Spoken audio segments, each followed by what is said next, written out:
Danny Trejo, MC Gainey. You are just taking a cast of Predators and putting it in Herschel Ali, Danny Trejo, Walter Goggins, throw Topher Grace in there, and we're all set. Oh, Walty Goggins. Walty Goggins is the John Cusack role. I think I see him as the Buscemi role, but okay. The Marietta Mangler. Got range. He keeps you safe in the air. Aircon. Stay cool. There's like a very dramatic cover of Highway to the Danger Zone by like an indie artist. Oh, don't want to get sued in the danger Billie zone. Eilish? Yeah. I was thinking Billie Eilish. Billie Eilish cover of Highway to the Danger Zone. Who can do a Billie Eilish impression? Ain't gonna be me. I'm not touching that. This is it. I'm the associate. I'm rich. I'm rich. I have money. I don't know what to do with any of it. I'm out. This is where it all starts. This is where Hoffmeyer's legacy is going to be built upon. He once was a billionaire, but then for some reason, I'd lose it all. wanted to make Aircon. No one's So funny. we've reached the point where we're talking about Billie Eilish singing Highway to the Danger Zone. That is the official end of the podcast, I think. Oh, jeez.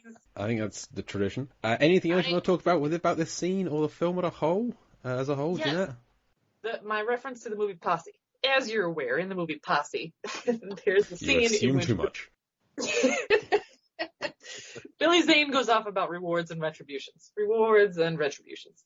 I feel like a lot of this movie, and it's not as accurate as I want it to be, but the people who get offed are the people who deserve to be offed. Those who make it through are the people who were in general mostly good.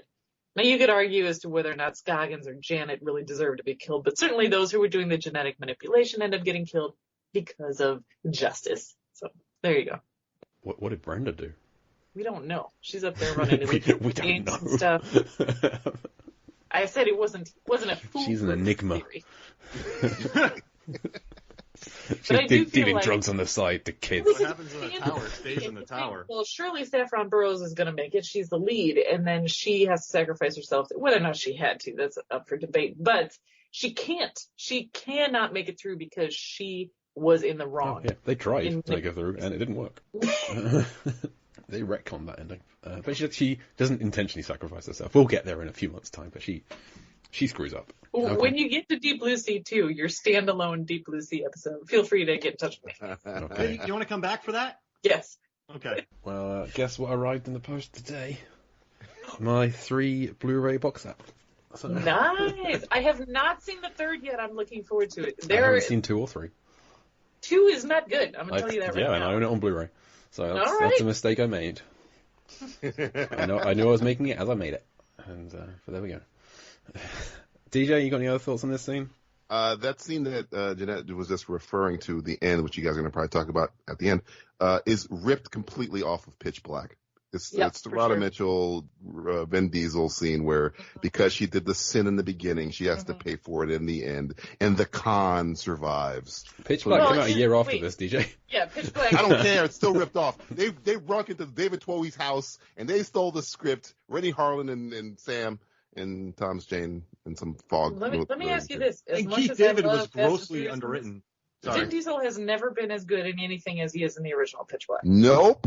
I'd say he's maybe better in Riddick, in the third one. I love him in Riddick. He's good because I think they went back to the roots, which is like, but again, just watch the first Pitch Black movie and you'll get to see Vin Diesel be amazing. That's when I thought, man, this guy's really good. Yes. Oh, they put him in a car. Crap. I'm never going to see this guy again. I miss You Cole should listen to The Hauser. Rock. You don't let them get in cars. If you love Cole Hauser, I highly recommend the TV show Yellowstone, where he's just Cole Hausering it all over the place. Yep. Cole Hauser, the most underrated, probably badass actor working in Hollywood today. Agreed. Which of the Fast and Furiouses did they attempt to make him? Too Fast, Too Furious. Oh, Carter Verone, he's still alive. He needs to come back. He needs to come back. Remember the most Boston-y Irish guys to ever Boston-y Irish, and they made him Cuban, I believe. Yeah, he's in Miami, my neck of the woods, and I'm looking at Cole Hauser. I'm like, you pull it off. Whatever. I would second that. Pitch Black is an exceptional movie that doesn't get enough love. He's so good in Yellowstone. He's great in that show. There's many times where Cole Hauser, somebody pulls a gun on Cole Hauser, and he just walks upon him. He's like, shoot me. Go ahead. You're not going to do it. Oh, man. And then he gets shot, and he's fine. He's fine because he's Cole Hauser. His badassness deflects bullets for some reason. I don't know how. Yes, Deep Blue Sea, not my favorite movie. I have to admit that the scene that we're talking about today is probably up there with the bus jump scare in the first Final Destination as one of the greatest jump scares of all time. It angered my family, but maybe it won't anger yours. We didn't win you around. No. Oh, well. Okay, well, DJ, where can the listeners find more of you online or elsewhere? simplisticreviews.net. We just recorded our 12-hour spectacular movie marathon, which you can catch on Twitch under Simply Twitching, and our special election episode of the Simplistic Reviews podcast will drop in November 1st, right before the election. So yeah, we're doing stuff. simplisticreviews.net. Nice. Excellent. And Jeanette, where can people find you? You can find my movie reviews over at jwardadventures.blogspot.com. I'm a little behind, but that's where they're at. And then if you want to check out what my dance troupe is doing, you can go to tamarindtribalbellydance.com. And we are participating in a virtual hafla Sunday, November 1st, which you can find details on my socials for that. So on the Facebooks and Twitters and whatnot. It's a virtual hafla, no fees. You can just kind of log in and watch a bunch of great dancing. So we'll be there. Very nice. Also, last point that I meant to bring up at the beginning of this, and I forgot. You guys don't mention shark conservation groups enough on this podcast. It's true, we don't. I wanted to recommend a couple.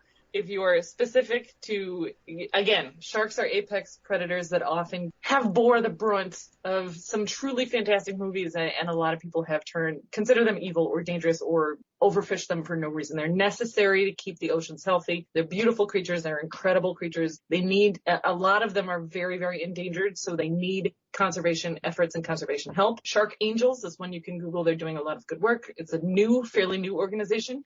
Shark Savers is another one. White Shark Trust of South Africa that if you watch the Shark Week programming every year on Discovery, one of the most loved specials is always the Air Jaws, and that's where they study the white sharks off South Africa because they breach more than any other white sharks based again on sharks behave how what they eat behaves. And so the sharks in South Africa tend to jump because they're hunting seals from beneath. In the last couple of years, the shark population in South Africa has decreased to the point where the last couple of years they've struggled to film those specials because the shark population is so decreased. So, that organization, White Shark Trust South Africa, is helping with those sharks in specific. Oceana.org. If you go to Oceana.org, that's the one I recommend the most because they are working towards ocean conservation in general through pushing policy changes, which, as you know, is the best way to make sure things can get changed. So they work to pass policies in multiple countries, halting open ocean drilling, upholding shark finning bans, and pushing through new shark finning bans. And of course, shark finning is a horrific, barbaric practice that is still happening in a lot of places. And so Oceana.org is where you can go to help support. They push through a lot of policies to make sure that shark finning gets banned, sustainable fishing gets upheld. So just wanted to work that in because I feel like I love sharks as much as I love horrible shark movies where CGI sharks are often the villains and tearing people apart and then getting exploded or blown up or chopped to pieces with chainsaws. I enjoy those movies, but I also feel like in the real world, shark conservation is incredibly important. So Oceana.org, there you go. That's it for me. And you say sharks they behave like how they eat. So it's a shame that Preacher killed that other one because we could have seen it try and fly and swear at Preacher, call him fat butt. Bake a cake. Yeah. Air sharks. Air sharks. It ate the bird. So it'd be like calling Preacher fat Air butt. Sharks versus Air Con. Oh, wow. Nicolas Cage in a jetpack fighting a shark with a jetpack. I love this idea. It's why the white sharks in South Africa are kind of lean and speedy because they hunt those seals. But the white sharks off of California are big and fat because they eat big and fat elephant seals. And now these Flying two fish. sharks are just eating in Franklin. They're going to now eat people. Oh, wait, they were doing it anyway. Oh, well. They might monologue first. Right, well, you can find this podcast elsewhere online at Deep Blue Sea Pod on Facebook, Twitter, and Instagram, and email us deepblueseapod@gmail.com. You can find more of my stuff over at lifeversusfilm.com. Follow me on Twitter at lifevsfilm, or listen to me on the Lambcast, or come join us over at the Large Association of Movie Blogs, largeassmovieblogs.com. Mark, where can people find more of your stuff? You can listen to the Movies, Films, and Flicks podcast. Hello to all of our fans in the Netherlands. We just cracked the top 10 again there. So check that out. Also, we were #1 in Moldova for a while, so that's amazing. Thank y'all. Hey. Listen to that, Movies, Films, and FLIX, Flicks, the podcast. Check out my work at Rotten Tomatoes. I got a new horror article. Just type in Mark Hoffmeyer, Rotten Tomatoes. I also work for their podcast, Rotten Tomatoes is Wrong. Watch the Versus videos on YouTube. And then for the Film Theorists, I write some videos. So I just did one about Count Chocula's lineage. I wrote about how to defeat the It Follows creature. And then I have a Jason Voorhees teleporting one and a few others. So if you just look up Film Theorists, and you'll see my name there. But yeah, that's it. And also look out for AirCon. AirCon. I would like to be an extra in that, please. Oh, absolutely. Y'all, I'm the associate producer. I'll get y'all roles. And come back next week for the next chapter of Deep Blue Sea, the podcast, where there's more trouble with doors. Once again, doors are difficult in this film. But as for this week, I've been Jake Lewitt. And I'm Mark Hoffmeyer. Thank you to Jeanette Ward and DJ Valentine. Thank you. Doors are difficult. And we'll see you next week. Bye.